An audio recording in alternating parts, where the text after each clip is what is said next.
Buenos días, compañero. Nosotros somos el equipo 4 y vamos a presentar el tema interferón e interleucinas. Bueno, como primero tenemos las citocinas. Estas son un grupo de proteínas y glucoproteínas producidos por diversos tipos celulares que actúan fundamentalmente como reguladores a concentraciones del orden de nano o picomoles. Su función principal es estimular la proliferación de células nuevas. ¿Qué quiere decir? Estos sobre todo van a generar glóbulos blancos que van a participar en el sistema inmune. Estas van a ser secretadas por leucocitos u otro tipo de células que van a inhibir o estimular procesos. Dentro del grupo de las citocininas se incluyen las interleucinas, los factores de necrosis tumoral, los interferones y las quimosinas. Bueno, por otro lado, aquí como vemos en la figura número 1, tenemos el mecanismo de acción de las citocininas que van a actuar de diferente manera a través de un mecanismo, como vemos en la primera figura, vemos el mecanismo autócrino. Este va a ejercer la función sobre la propia célula de la que la produce. Un ejemplo puede ser un macrófago, tiene que diferenciarse.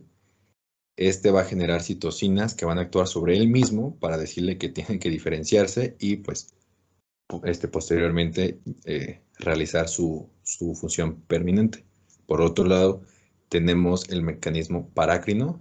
Este se refiere que va a ejercer su función sobre una célula vecina, las células que están al lado. Este ocurre mucho pues, en glóbulos, en glándulas, perdón, cuando una glándula tiene que segregar sus hormonas. Muchas veces estas no van a llegar al torrente sanguíneo para llegar a nivel sistémico, sino que simplemente la hormona va a llegar a las células vecinas que están al lado de esta glándula y ahí va a ejercer pues, su función.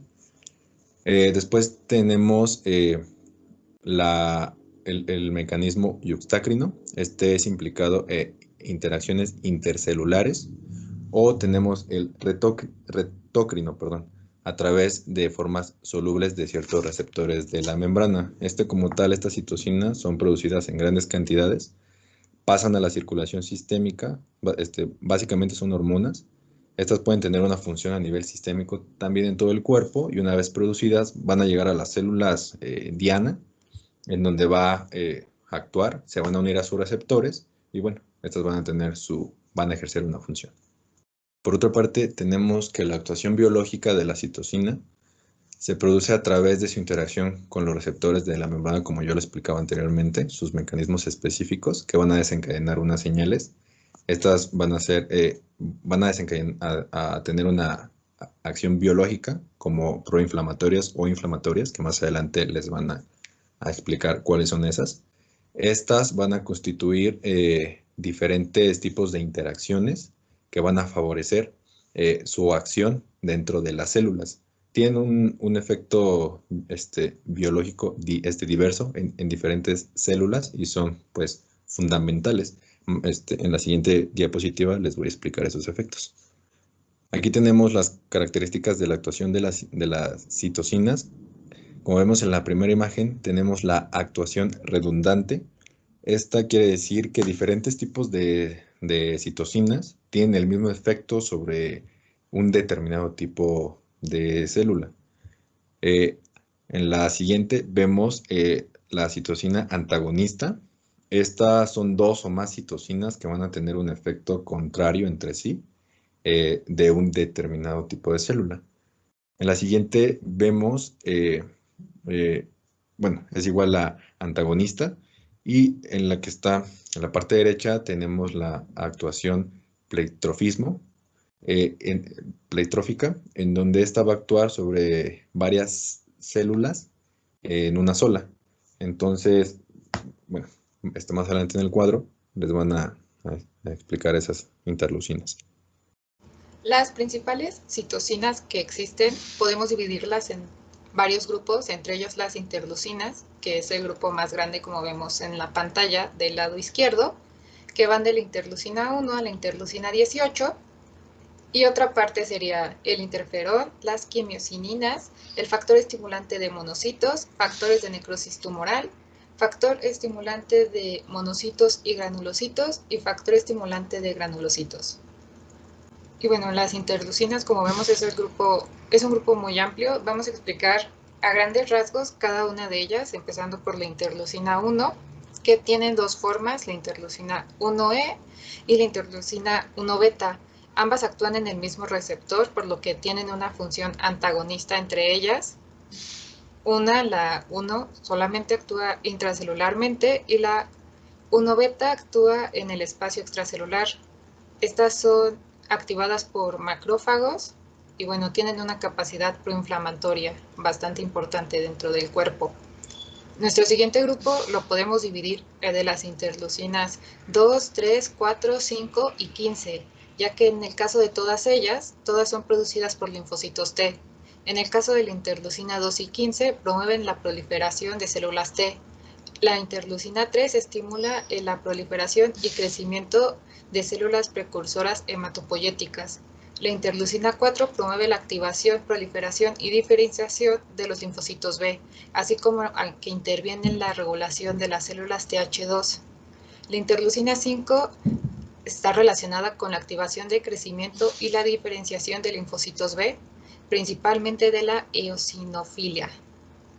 Tenemos otro grupo que serían las interleucinas de la 6 a la 18, que estas tienen su origen en diferentes células. En el caso de la interleucina 6 y 11, regulan la respuesta inmunológica en la hematopoiesis. La interleucina 7 y 9 estimulan el crecimiento de nuevas células precursoras de linfocitos B y T y tienen una actividad antitumoral. La interleucina 8 actúa como un factor quimiotáctico para los leucocitos.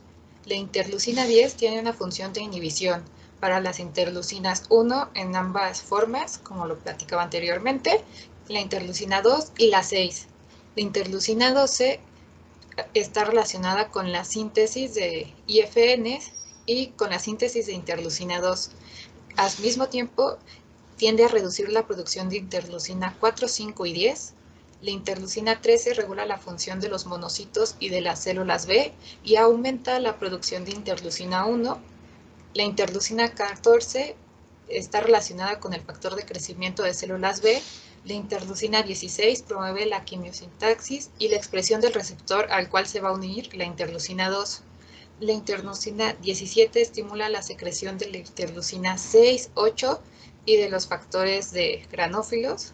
Y bueno, la interleucina 18 induce la síntesis de los IFNs y tiene un efecto sinérgico, es decir, potencializa y actúa al mismo tiempo que la interleucina 12. Al mismo tiempo aumenta la producción de interleucina 2. Entonces, a grandes rasgos, lo que podemos rescatar de toda esta información es que, retomando lo que se decía en las diapositivas anteriores, cada una de estas interleucinas actúan ya sea para fomentar la producción de alguna otra interleucina o bien compiten con ellas por los receptores o inhiben su desarrollo. Por otra parte tenemos los interferones, que son un amplio grupo de proteínas o glicoproteínas producidas por diferentes células. Tienen una característica función que sería potenciar la acción antiviral y antineoplástica, así como es un regulador natural de nuestro cuerpo de la acción o respuesta inmune. Podemos encontrarlas en diferentes partes del cuerpo y se caracterizan porque las podemos clasificar de acuerdo a sus funciones y sus características biológicas. Estas serían los interferones alfa, beta y gamma. Perfecto. Ahora lo que sigue son los interferones alfa. Estos interferones alfa son producidos por monocitos, leucocitos, linfocitos beta.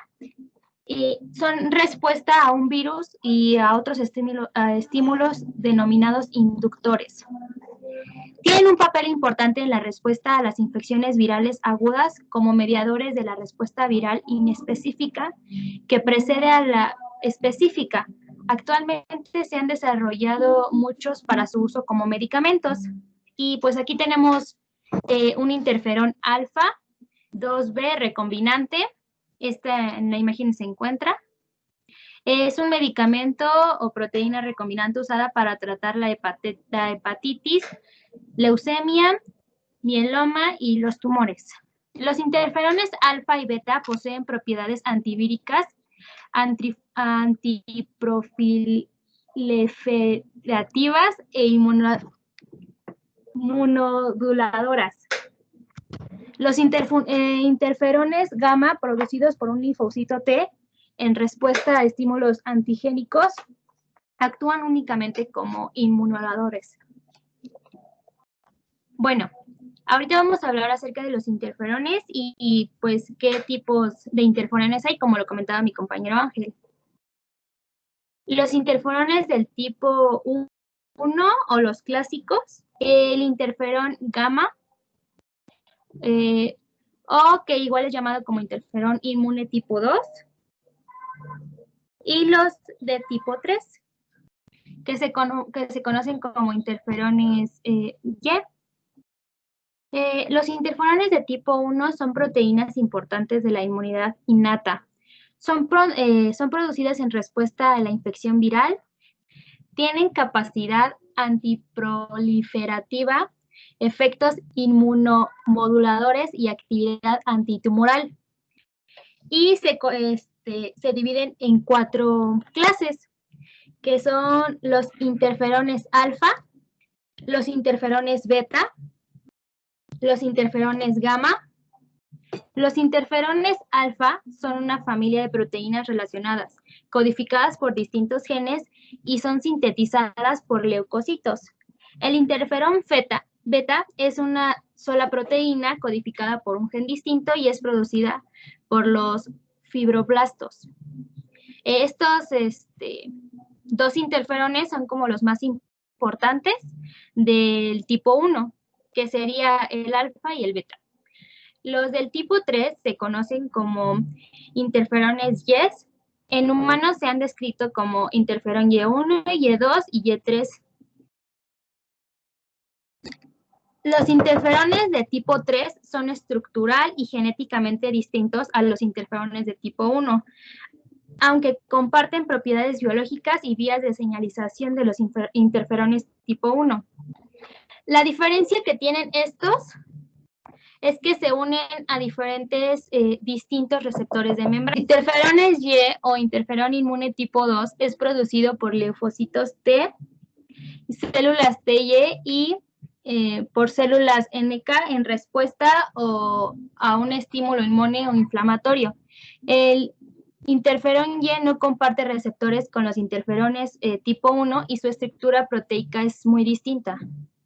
Se ha demostrado que las células mieloides, que son las células dendríticas, macrófagos y neutrófilos, también son capaces de producir estos interferones a través de la estimulación con las interleucinas, que es la interleucina 12 y la interleucina 18.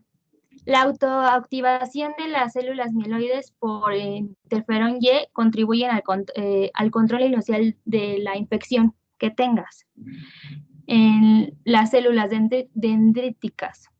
La producción del interferón Y es inducida por patógenos, por el entrecruzamiento de las moléculas de superficie, por los antígenos específicos, por la activación del receptor de células T o por los estimuladores de células T no específicos como la fitohemoglutina. También se estimula por las citocinas 1, la 2, la 12 y la 18, y factores de crecimiento y estrógenos. La actividad biológica del interferón tipo 2 es mediada por un receptor específico. Este receptor de interferón 2 o de tipo 215 se expresa en todas las células con excepción de los eritrocitos maduros y es una especie específico en la capacidad de la unión a su ligando. Ahora bien, ¿cómo actúan estos interferones en nuestro cuerpo? Bueno, pues como ya lo vimos, tiene una acción antivírica, pero ¿esta cómo funciona? Bueno, pues para empezar tendríamos que estar expuestos a un virus. Este virus entraría a nuestro cuerpo y como lo vimos anteriormente, muchas de las células los producen. Entonces, por casualidad del destino se encontraría este virus a alguna célula que lo produce, esta célula lo produciría y enviaría una señal, que en este caso, esa señal viene dada por una proteína. Esta proteína va a unirse a un receptor específico de la membrana y va a producir una respuesta. la cual va a mover a nuestros otros soldados, por así decirlo, nuestros linfocitos B y nuestros linfocitos T, para poder atacar este virus.